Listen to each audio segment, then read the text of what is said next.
बाहुबली आमचा आम्ही काय, मी त्यांना आज बाहुबली म्हणत नाही, याच्या अगोदरपासून बाहुबली म्हणतो.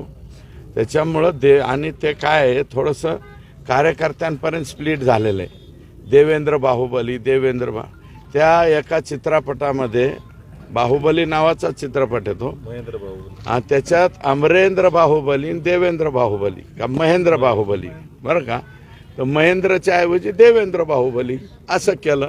आणि त्याच्यामुळं ते त्या आमच्या परिसरात देवेंद्र फडणवीस म्हणण्याच्या ऐवजी लोक, तुम्ही बघा ना तिथं काय म्हणत होते, बाहुबली बाहुबली बाहुबली. आणि बाहुबली चित्रपटातले ज्या स्टाईलमध्ये घोषणा देतात, मला वाटतं आष्टीकर त्या स्टाईलमध्ये घोषणा देत होते. कटप्पा कोण हा विषय? आता कटप्पा कुठून धरून आणायचा शोधावा लागेल कटप्पा आपल्याला. शोधू काही दिवसाच्या नंतर.